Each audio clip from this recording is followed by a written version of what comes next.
Here's the reading for Why Do People Migrate?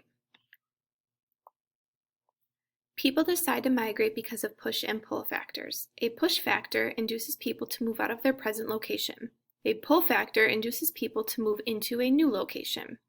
As migration for most people is a major step not taken lightly, both push and pull factors typically play a role. To migrate, people view their current place of residence so negatively that they feel pushed away, and they view another place so attractively that they feel pulled towards it. We can identify three major kinds of push and pull factors: economic, political, and environmental. Reasons for migrating. Ravenstein's laws help geographers make generalizations about where and how far people migrate. The laws also sum up the reasons why people migrate. First, most people migrate for economic reasons. Second, political and environmental factors also induce migration, although not as frequently as economic factors.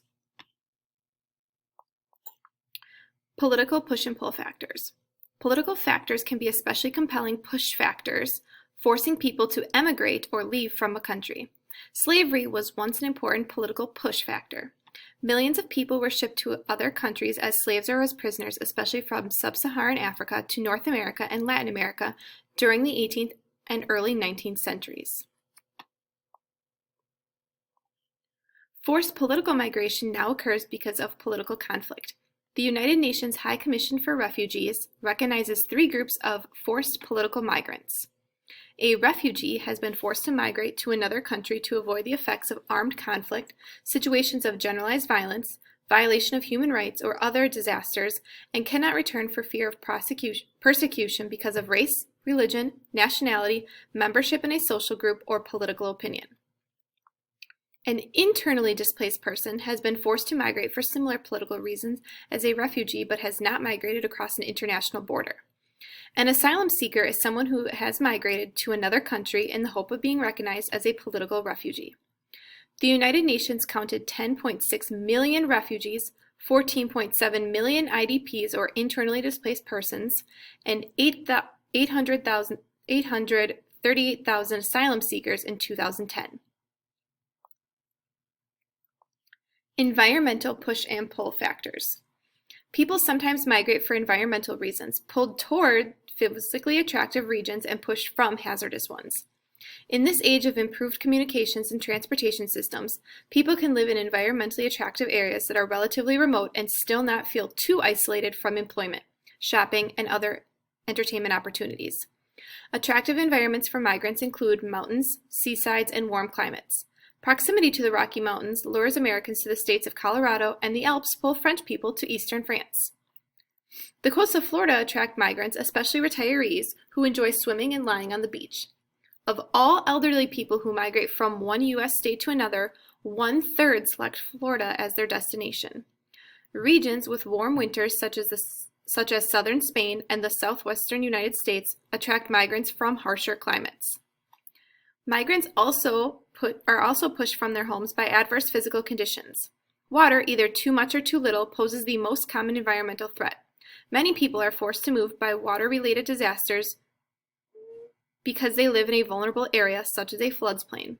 The floodplain of a river is the area subject to flooding during a specific number of years based on historical trends.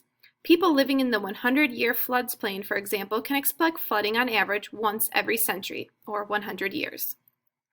A lack of water pushes others from their land.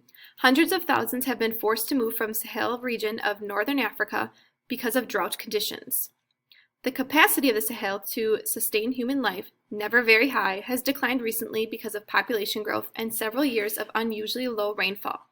Consequently, many of these nomads have been forced to move into cities and rural camps where they survive on food donated by the government and international relief organizations. Migrating to find work. Economic push and pull factors. Most people migrate for economic reasons. People often emigrate from places that have fewer job opportunities and immigrate to places where jobs seem to be available. The United States and Canada have been especially prominent destinations for economic migrants.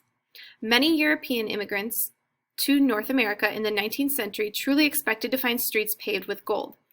This same perception of economic plenty now lures people to the United States and Canada from Latin America and Asia. It is sometimes difficult to distinguish between migrants seeking economic opportunities and refugees fleeing from government persecution. The distinction between economic migrants and refugees is important because of the United States, Canada, and European countries treat the two groups differently. Economic migrants are generally not admitted unless they possess special skills or have a close relative already there, and even they must compete with similar applicants from other countries. However, refugees receive special priority and admission to other countries. Europe's migrant workers. Of the world's 16 countries with the highest per capita income, 14 are in Northern and Western Europe. As a result, the region attracts immigrants from poorer regions located in the South and the East. These immigrants serve a useful role in Europe, taking low-status and low-skill jobs that local residents won't accept. In cities such as Berlin, Brussels, Paris, and Zurich, immigrants provide essential services such as driving buses, collecting garbage, repairing streets, and washing dishes. Although relatively low paid by European standards, immigrants earn far more than they would at home. By letting their people work elsewhere, poorer countries reduce their own unemployment problems. Immigrants also help their native countries by sending a large percentage of their earnings back home to their families. The injection of foreign currency then stimulates the local economy.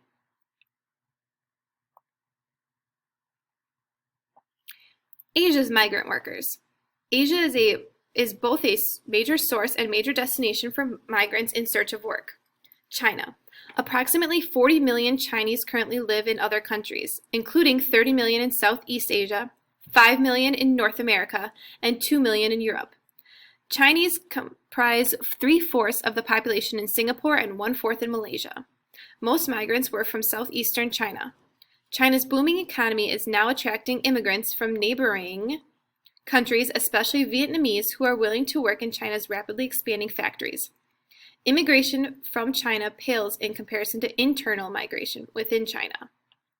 Southwest Asia, and again, Southwest Asia means the Middle East. The wealthy oil-producing countries of Southwest Asia have been major destinations for people from poorer countries in the region, such as Egypt and Yemen. During the late 20th century, most immigrants arrived from South and Southeast Asia, including India, Pakistan, the Philippines, and Thailand. Working conditions for immigrants have been considered poor in some of these countries. The Philippine government determined in 2011 that only 2 countries in Southwest Asia, Israel and Oman, were safe for their Filipino migrants, and the others lacked adequate protection for workers' rights. For their part, oil-producing countries fear that the increasing numbers of guest workers will spark political unrest and abandonment of traditional Islamic customs. This concludes the reading for Why Do People Migrate?